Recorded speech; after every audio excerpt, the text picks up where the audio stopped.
¿Alguna vez has tenido que elegir entre verdad y familia? Andrés era hijo de pastor evangélico. A los 23, investigando Padres Iglesia, descubre que Eucaristía como presencia real es doctrina año 107, no invención medieval.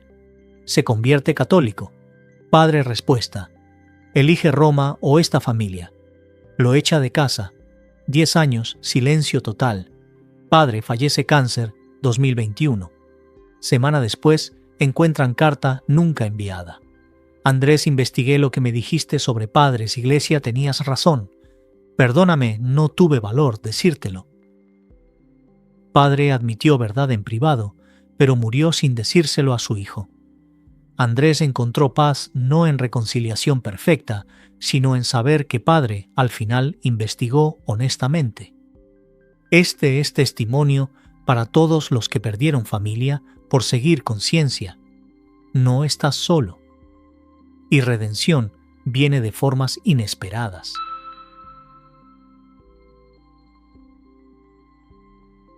El día que mi padre me echó de casa, no lloré cuando cerró la puerta en mi cara. Lloré 2 horas después, sentado en la banqueta de la esquina de mi calle, con mi maleta azul al lado y mi Biblia en las manos, viendo a los niños del vecindario jugar fútbol frente a la casa donde había crecido durante 23 años, sabiendo que nunca más podría entrar. Era el 15 de julio de 2011. Hacía un calor insoportable en Monterrey. Recuerdo el sudor corriendo por mi espalda, pegándome la camisa. Recuerdo el sonido de las risas de los niños. Recuerdo el olor a carne asada del vecino. Y recuerdo pensar, mi padre prefirió su teología sobre su hijo. Esa fue la última vez que vi a mi padre durante 10 años. Mi nombre es Andrés Felipe Morales Castro. Tengo 38 años. Soy católico. Y esta es la historia de cómo perdí a mi padre por seguir mi conciencia, cómo lo recuperé por 3 semanas al final de su vida, y cómo una carta que nunca me envió me dio una paz que nunca imaginé. Pero déjame regresar al principio. Nací en Monterrey en 1985, en una familia evangélica reformada ultra estricta. Mi padre, Rubén Morales, era pastor de una iglesia llamada Iglesia Bíblica Reformada. No era una mega iglesia. Éramos como 200 personas, pero mi padre se tomaba la teología muy en serio. Crecí memorizando la institución de la religión cristiana de Juan Calvino. A los 8 años ya sabía los 5 solas de la Reforma: sola Escritura, sola fide, sola gratia, solus Christus, soli Deo gloria. A los 12 podía explicar la doctrina de la predestinación. A los 15 mi padre me entrenaba en apologética anticatólica. Recuerdo las tardes de sábado en su estudio, el olor a libros viejos y café, las estanterías llenas de Lutero, Calvino, Spurgeon, John MacArthur. Mi padre sentado en su silla de cuero, con su Biblia abierta, enseñándome cómo refutar cada doctrina católica. La Iglesia Católica es Babilonia la Grande, me decía. María no es mediadora, los santos no interceden, la misa no es sacrificio, el Papa no tiene autoridad, Roma cayó en apostasía en el siglo IV. Nosotros recuperamos el Evangelio puro en el siglo XVI. Yo lo creí todo, no porque fuera ingenuo, sino porque confiaba en mi padre. Él era pastor, él había estudiado 30 años. Él sabía. A los 20 años entré a la universidad a estudiar ingeniería. Mi padre me dijo: Andrés, vas a encontrar católicos en la universidad, están engañados. Tu trabajo es evangelizarlos, enséñales la verdad. Así que eso hice. Empecé a buscar debates con católicos, discutía con compañeros de clase, les mostraba las contradicciones del catolicismo, les explicaba por qué Roma había corrompido el cristianismo primitivo. Pero en mi tercer año de universidad algo pasó que cambió todo. Era octubre de 2008. Tenía 23 años. Estaba en la biblioteca preparándome para un debate con un compañero católico llamado Miguel. Quería estar súper preparado, así que decidí investigar qué decían realmente los padres de la iglesia sobre las doctrinas católicas.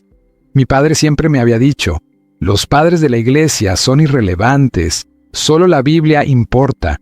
Pero yo pensé, Si voy a refutar el catolicismo, debería saber qué enseñaban los cristianos del siglo II y III, así que busqué en internet las obras completas de los padres apostólicos: Ignacio de Antioquía, Policarpo, Clemente de Roma, discípulos directos de los apóstoles, y empecé a leer. Recuerdo exactamente dónde estaba sentado.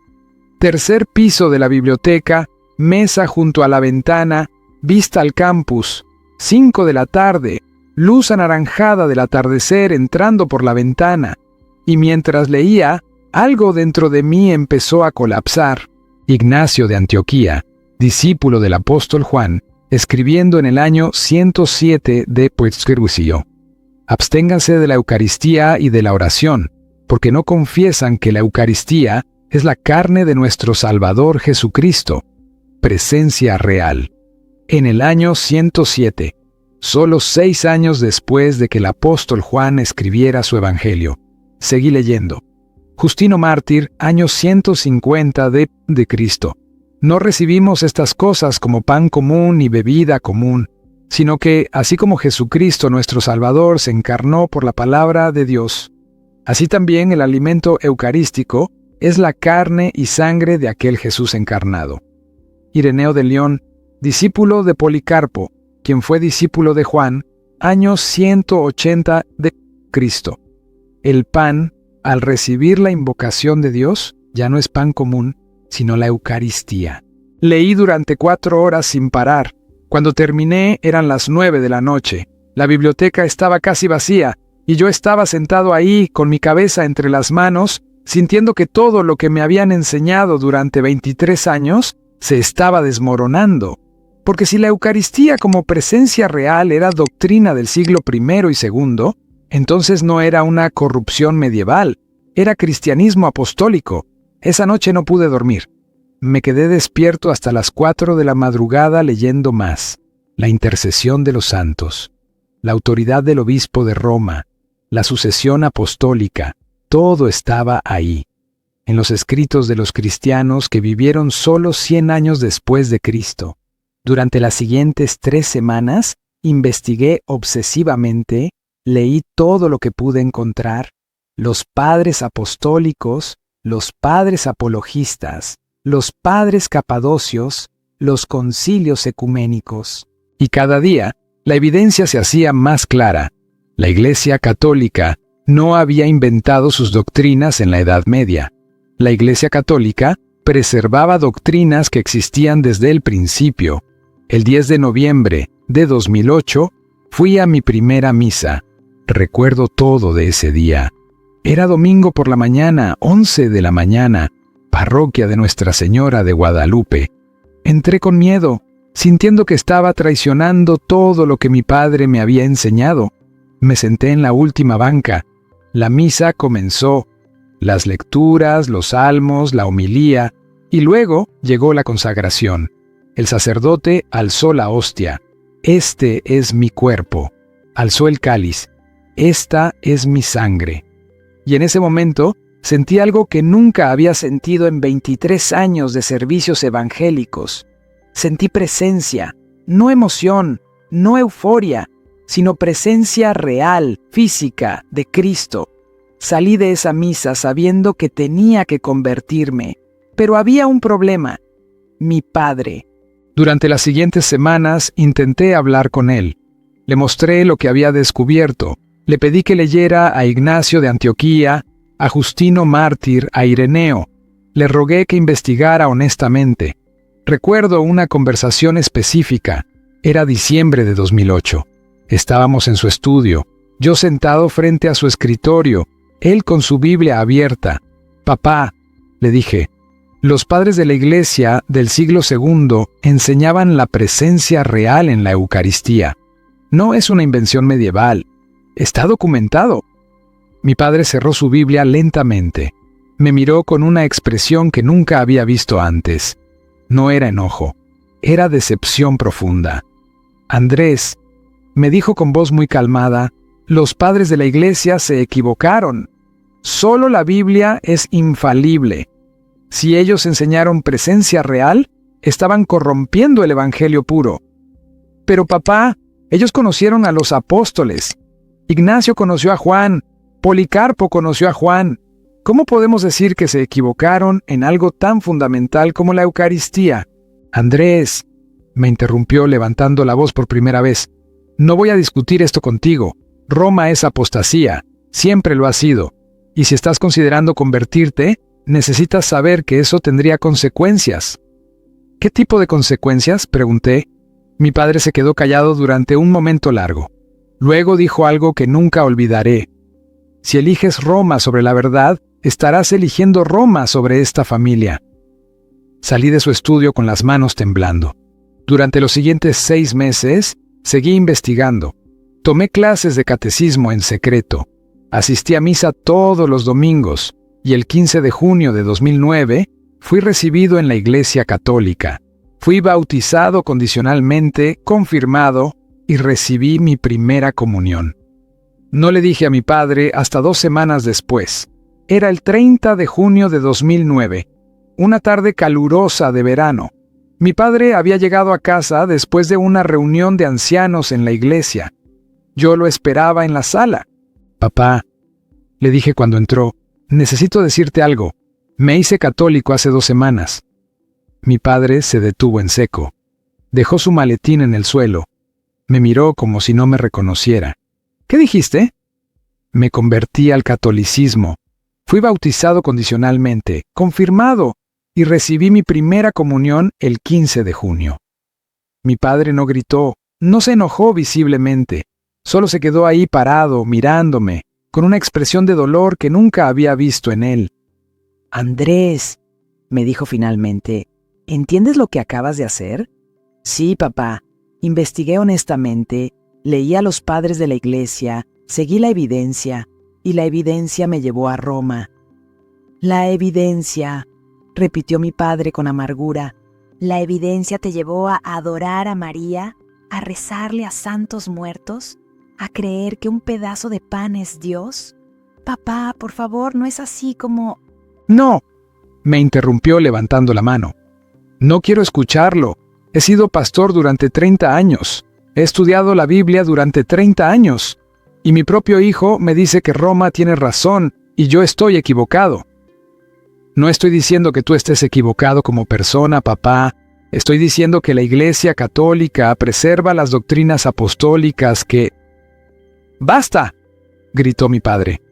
Fue la primera vez que me gritó en mi vida adulta. «No voy a escuchar propaganda católica en mi casa». Se quedó callado durante un momento, respirando pesadamente. Luego dijo con una voz muy calmada, muy fría: «Andrés, tienes que elegir.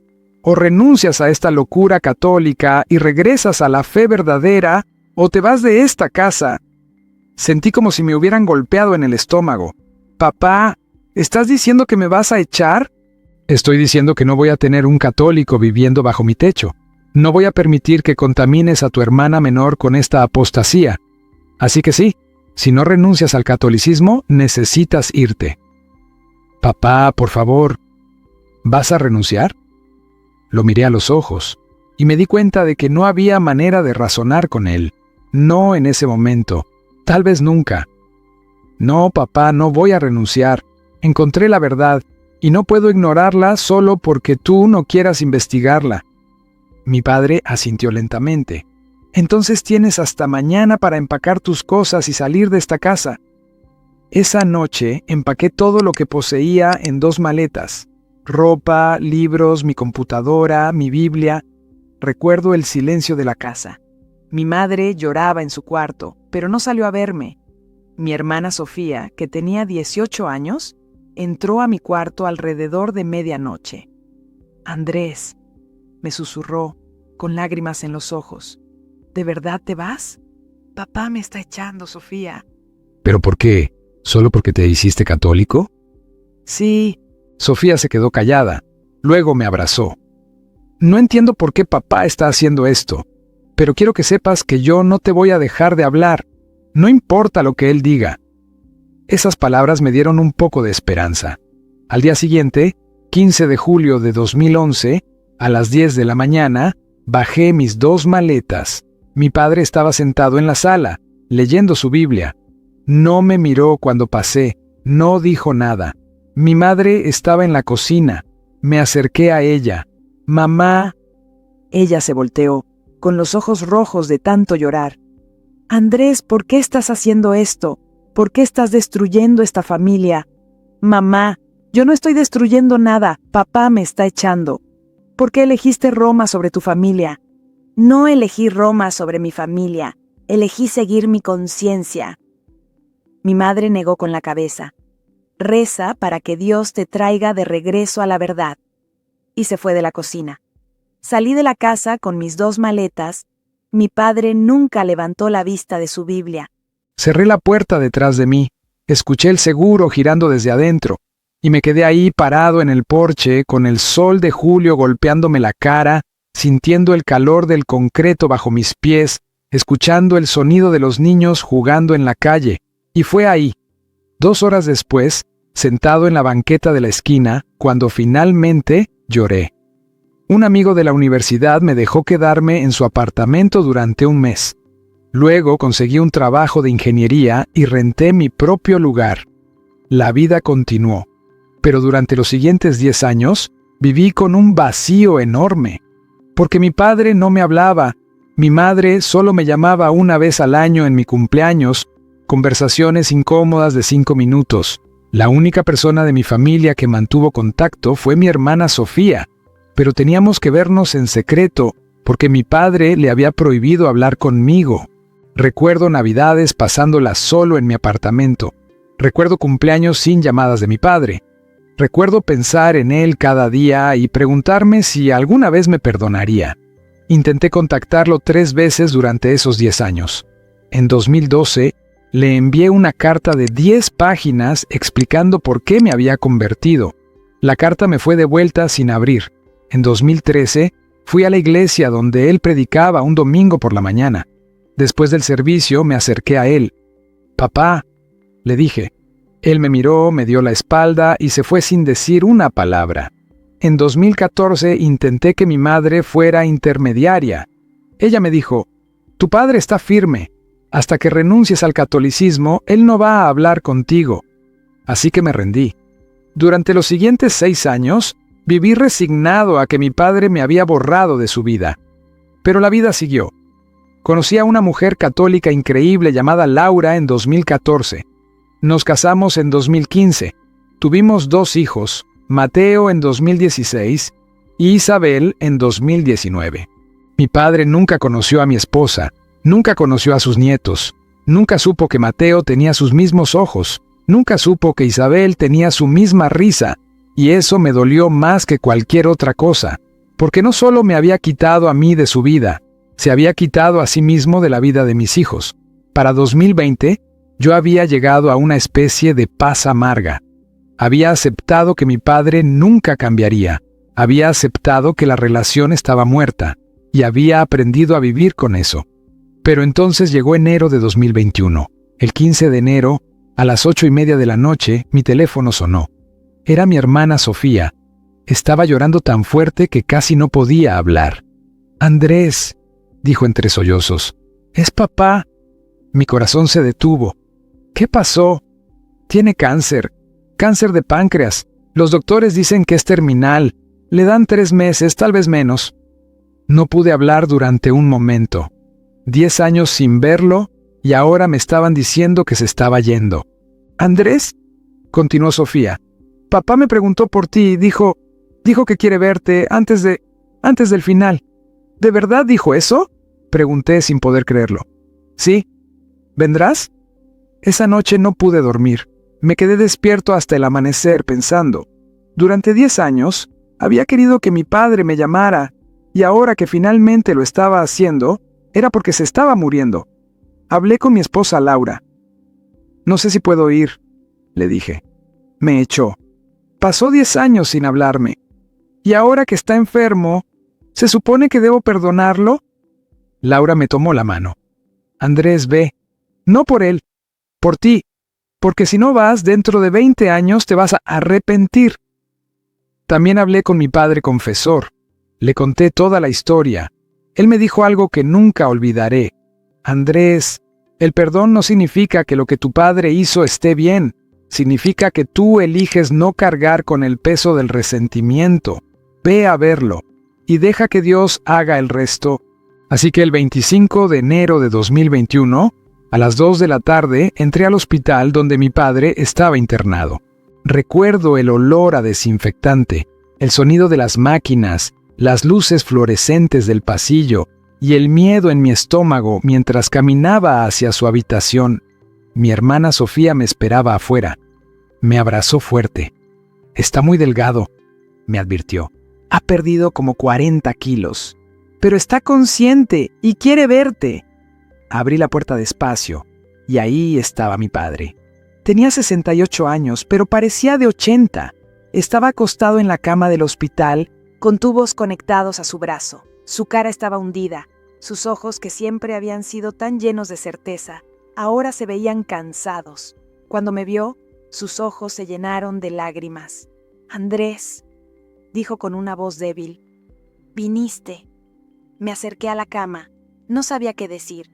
Durante 10 años había imaginado este momento. Había imaginado que le gritaría, que le diría todo el dolor que me había causado, que exigiría una disculpa.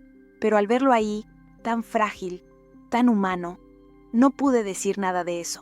«Hola, papá», fue todo lo que pude decir. «Siéntate», me dijo, señalando la silla junto a la cama. Me senté. Nos quedamos en silencio durante un momento largo.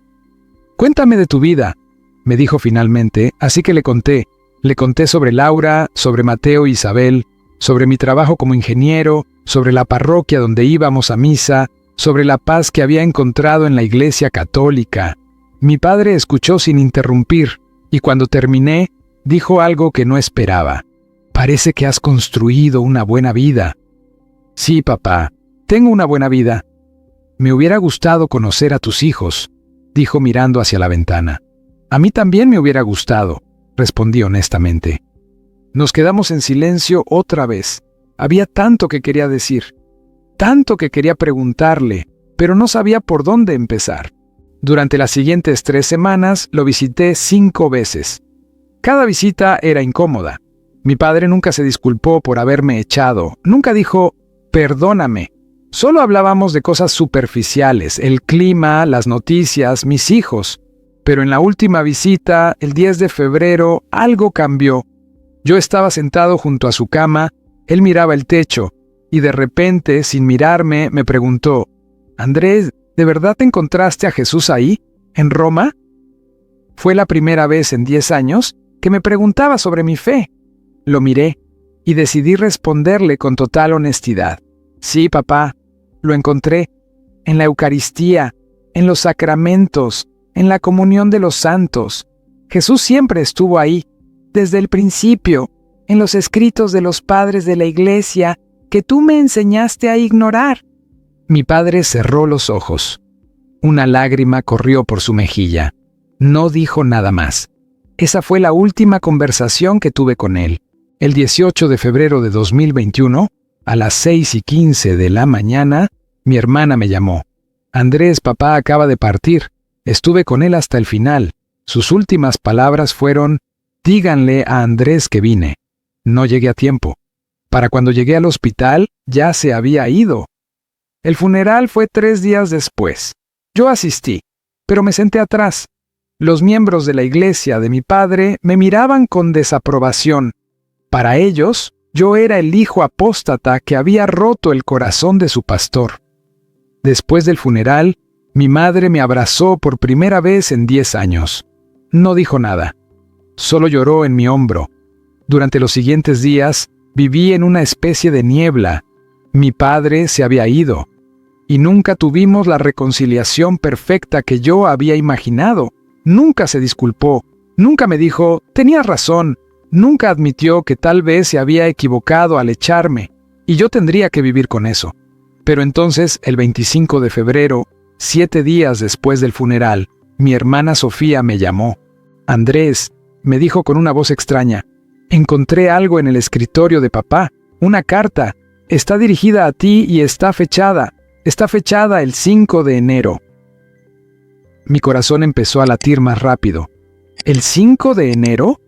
Eso fue 10 días antes de que le diagnosticaran el cáncer. Lo sé. Andrés, ¿quieres que te la lea? Me senté. Sí, por favor. Escuché a Sofía respirar profundo y luego empezó a leer. Andrés, han pasado 10 años desde que te eché de casa. 10 años que no te he visto. 10 años que he sido demasiado orgulloso para admitir que tal vez me equivoqué. Hace 3 meses, no podía dormir una noche. Estaba pensando en ti, preguntándome cómo estabas, preguntándome si te habías casado, si tenías hijos, si eras feliz. Y me di cuenta de que no sabía nada de tu vida porque yo mismo me alejé de ella. Esa noche, no sé por qué, decidí investigar algo. Decidí leer a los padres de la iglesia, los mismos que tú me pediste que leyera hace 10 años. Empecé con Ignacio de Antioquía. Luego leí a Policarpo, a Justino Mártir, a Ireneo de León. Leí durante 3 meses. Y Andrés, tenías razón. La Eucaristía como presencia real está ahí. Desde el año 107. La autoridad apostólica está ahí. Desde el principio, la intercesión de los santos está ahí. La veneración de María está ahí.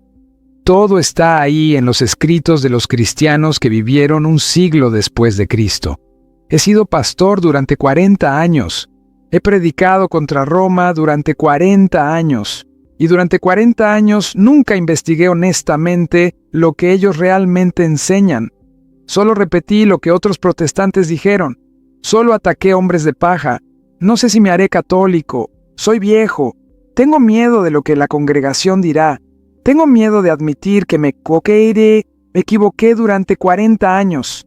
Tengo miedo de perder mi posición, mi reputación, todo por lo que trabajé. Pero Andrés, ya no puedo decir que tú estás equivocado, porque la evidencia histórica está de tu lado. La sucesión apostólica es real. Los padres de la iglesia enseñaban doctrinas católicas, y yo estuve equivocado al echarte por seguir esa evidencia. Perdóname. Perdóname por echarte cuando tenías 23 años. Perdóname por elegir mi orgullo y mi reputación sobre mi hijo. Perdóname por no haberte hablado durante 10 años. Perdóname por no conocer a tu esposa, por no conocer a mis nietos, por perderme los mejores años de tu vida. Perdóname por ser demasiado cobarde para enviarte esta carta, porque sé que no la voy a enviar. No tengo el valor. No tengo el valor de admitir públicamente que mi hijo tenía razón y yo estaba equivocado. No tengo el valor de llamarte y decirte, Andrés, investigué y encontré que la Iglesia Católica preserva las doctrinas apostólicas, así que escribo esta carta sabiendo que nunca la vas a leer. Pero necesitaba escribirla, necesitaba admitirlo, aunque sea solo a mí mismo. Tenías razón, Andrés, siempre tuviste razón, y yo fui demasiado orgulloso para verlo. Te amo, hijo, siempre te amé, incluso cuando te eché, incluso durante estos 10 años de silencio, y lamento profundamente no haber tenido el valor de decírtelo antes de que sea demasiado tarde.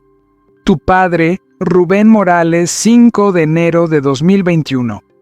Cuando Sofía terminó de leer, yo estaba llorando tan fuerte que no podía hablar. Mi padre había investigado, había llegado a la misma conclusión que yo, había admitido que yo tenía razón, pero nunca tuvo el valor de decírmelo en vida. Esa carta, escrita un mes antes de su diagnóstico, nunca me fue enviada.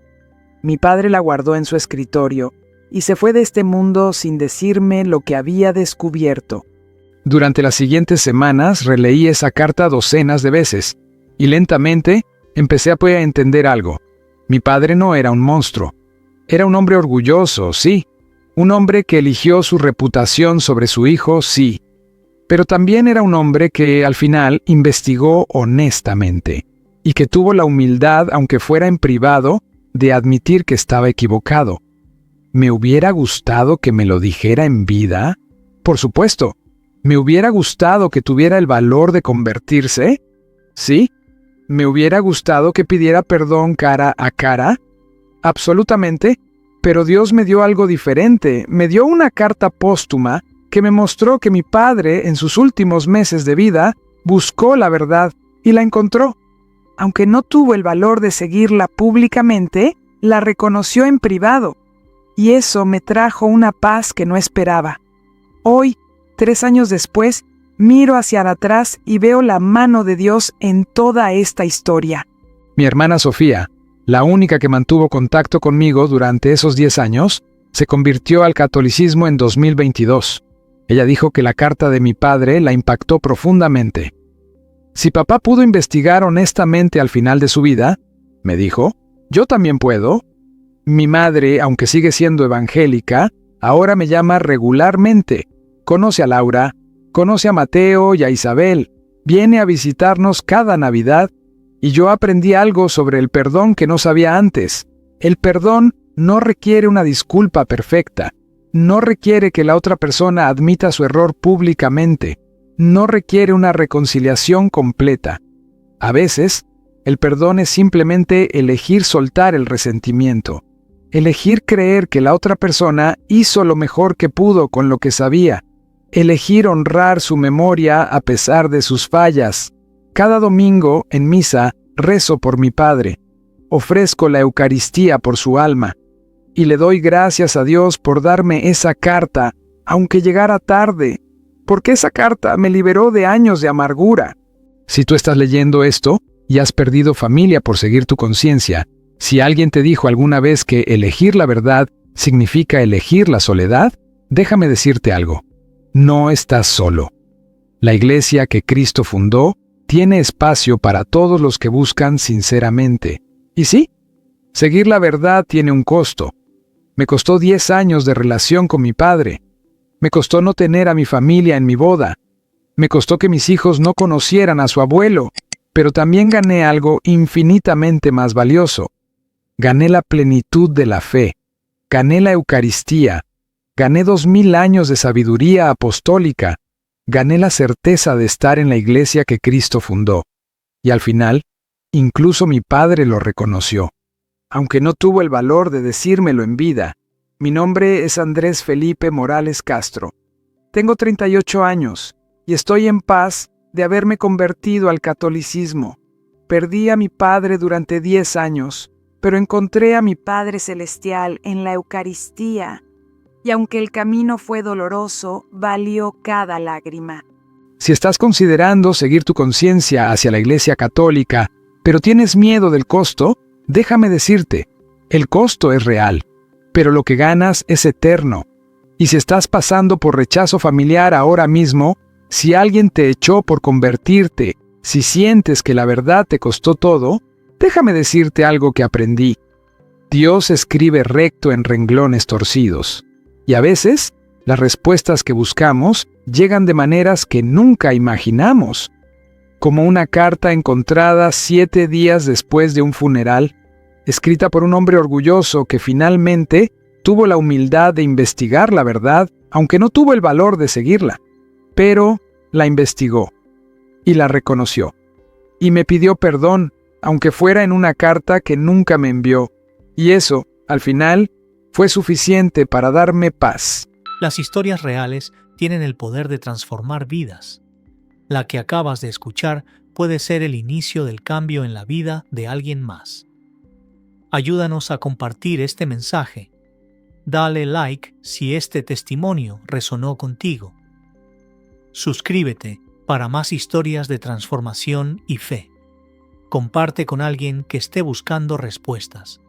Comenta tu propia experiencia abajo. Tu historia también puede inspirar a miles. Gracias por ser parte de esta comunidad de buscadores de verdad.